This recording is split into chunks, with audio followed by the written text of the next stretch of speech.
कधीच नाही चुकणार तुमचे फेवरेट टीव्ही शोज झी5 सोबत, तेही एकदम फ्री। नथू बाळू शिंदे साहेब, काय झालं? तुम्ही गेलेलं परत का आला? अरे सातारा ऑफिस मधून फोन आला होता। 2016 ची केस आहे, तिचे डिटेल्स पाहिजेत। काय? कशाला? काय माहिती, तेच पाहिलंय।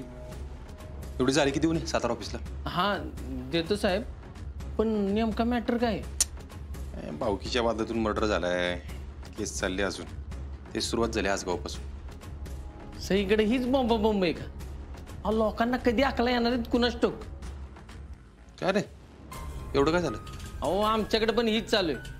आता माझी ही आत्याचीच मुलगी नव, अहो तिचा चुलता लय डेंजर निघालाय। काय त्रास नाही ना चिंचुके? अरे तिथल्या चौकीला फोन करून मिटवून टाकू। अहो त्रास म्हणजे तो चुलता फक्त पैशाचाच विचार करतो, त्यात तो घरातला आहे थोरला। अहो आत्ता कळलं, माग आत्या आजारी होती की नाही, तर पैसे वाचवण्यासाठी त्याने आत्यावर नीट उपचारच केले नाहीत। उपचार केलं नाही म्हणजे? अहो म्हणजे आत्याच्या पोटात झाली होती गाठ, डॉक्टर म्हणले पुणे मुंबईला जाऊन ऑपरेशन करा, पण ह्यांनी पैसे वाचवण्यासाठी कोणाला काही सांगितलंच नाही। अहो आता गाठ झाली मोठी, फार पोटात पाणी झाले। आता रे? अहो आता होईल ती ठीक, पण अगोदर सांगितलं असतं तर एवढं झालं असतं का? आणि आता बघा की तो म्हणतोय ऑपरेशन करून देतो, पण अगोदर जमिनीचं मिटवा म्हणतो। अरे काय माणूस आहे का, काय जनावर आहे? बघा की साहेब, तू एक काम कर चिंचुके, त्या आत्याला तिकडून बाहेर काढ पहिले, तुझ्याकडे ठेव। मी मज बाहेर काढायला तयार आहे, पण तिला घरी सुटतंय वे। आणि आमच्या मामाचा थोरल्या भावावर लय विश्वास आहे, तो म्हणाल ती पूर्व दिशा। आमच्याकडे तरी काय वेगळं होतं, कदमांनी आयुष्यभर सरकार सरकार सरकारच केलं। आमचं नशीब आता नीट वागायला लागले। अहो साहेब, पण उपचार न करणं म्हणजे किती वाईट गोष्ट आहे बघा बरं। खरंच की, मी तर विचार बी नाही करू शकत। माझ्या आईच्या उपचाराच्या वेळी असं काय झालं असतं ना तर।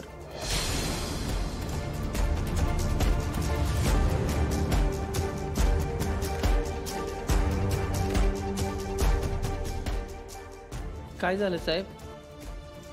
अरे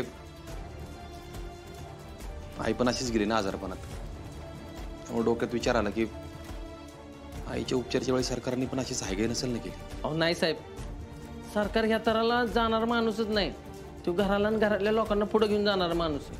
ते आत्ता चिंचुके सुजनी कोंडून ठेवलं होतं ना, त्यानंतर अक्कल आली सरकारांना। आधी माज बघायला पाहिजे होता। अमरीश पुरी होता चुलता आमचा।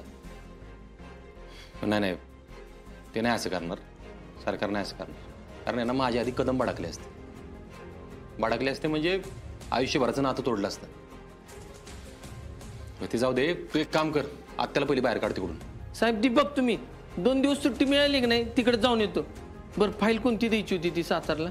ही फाईल दे सातारा ऑफिसला, जाताना वडूच्या ग्रामपंचायतीत जाऊन ये, काल राऊंड मारायचं होतं, राहून गेलाय। होय साहेब, येतो मी। खरंच सरकारने आईच्या उपचारात काय कमी जास्त नसेल ना केलं?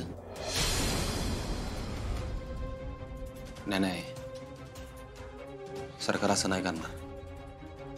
त्यांना माहिती होतं की कदमांचा आईवर किती जीव येते। रुपाली, अगं बस, किती चक्रा मारशील, येईल की अमोल? अहो सरकार, आपण येते ना आतापर्यंत। आलो घे, आलो आम्ही। आलेच। रडला का तू? रडतोय कुठला वहिनी तू? आणि येताना त्याला सगळं दाखवत आलोय। काय दाखवत आला? हेच रस्त्यावरची झाडं, घर, नुसता टुकुर मुकुर बघत होता सगळीकडे। आपण ना ते माझ्याकडे, त्याचे कपडे बदलते, छान आवडते त्याचं। हा चला चला चला, छान छान कपडे घालू आपण, आवरू हा माझ्या बाळाचा आता। रुपाली काय दिवसभर आपले अर्जुन कामावरनं कधी येते ह्याचीच वाट बघत असते का? हो विना काका, तिला आता अमोल शिवाय काही सुचतच नाही बघ। आणि आता बघ, ती अमोलला घेऊन गेली ना, त्याच्याबरोबर मनसोक्त खेळल्याशिवाय तिला चैनच नाही पडणार। तिचा जीव गुंतलाय त्याच्यात। चांगलंय, ही गेल्यावर ना वहिनी एकट्या सगळ्या लहान मुलांना सांभाळायच्या।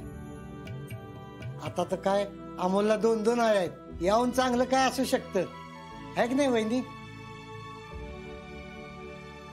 वय ते आहेच, पण आज अर्जुनची आई असायला पाहिजे होती। त्या असत्या तर हा, आता नियतीच्या पुढे कुणाचं काय चालतंय का तेव्हा? ते झालंच हो, पण सगळंच नियतीवर सोडायला नाही पाहिजे ना.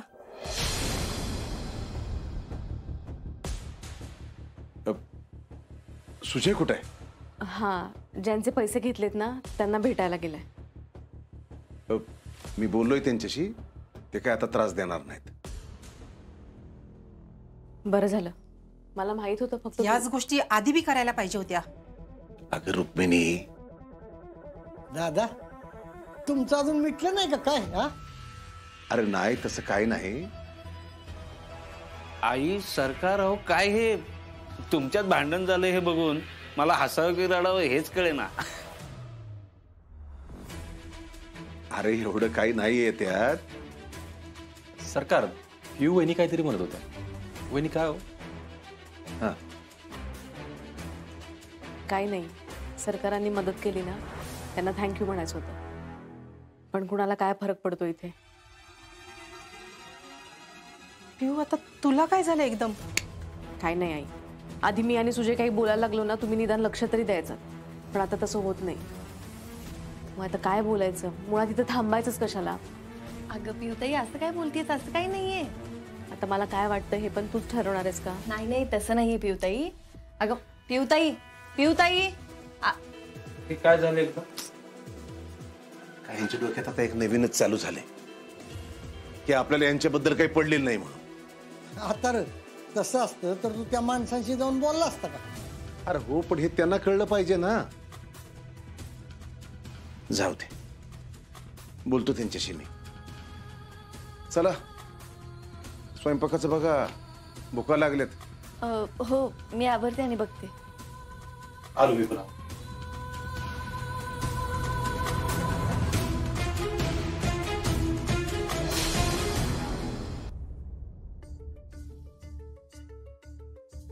काय रे सुजय, काय केलंय तुम्ही आज? काय झालं? काय केलं? त्या इन्व्हेस्टरला काय बोललाय तुम्ही? हा हा, ते होय. आता बघ, ते पैशाबाबत तुझ्या पाठीमागे अजिबात तगादा लावणार नाही. तुला जसे जमतील तसे त्याला पैसे तू हळूहळू देऊन टाक. वा सरकार वा, तुम्ही तर उपकारच केले हो माझ्यावर. पाय कुठे तुमचे? द्या पाय धुवून पाणी पितो. हा ए सुजा, नीट बोल. काय झालंय आता? तुम्हाला काय सांगितलं होतं मी? माझ्याकडे पैसे नाहीयेत. तुम्ही तर वेळ मागून आलाय. म्हणजे मी त्याला पैसे द्यायला पाहिजे होते असं म्हणायचंय का तुला? मग काय तर, बोलणी कशाला करून आला तुम्ही? अरे जरा लाज वाटू दे की सुजा तुला. हा, आता तुझं तू काम कर आणि भर की त्याचे पैसे. काम कर? आता काय मजुरीला जाऊ काय मी? का? शेत दिली की तुला तुझ्या नावावर करून? राब की शेतात, कष्ट कर आणि फेड पैसे. वर्षभरात फेडशील. काय बोलताय तुम्ही? कष्ट कर? तुम्ही कधी दिसला ना शेतात राबताना? मला सांगताय होय? अरे शेतात राबलो नसतो ना, नसते कष्ट केले तर सगळ्या अन्नाला मवतात झाला असता. मदत करणार आहे म्हणून सांगा क्लिअर. झी5 ॲप डाउनलोड करा आणि पहा सर्व एपिसोड्स एकदम फ्री.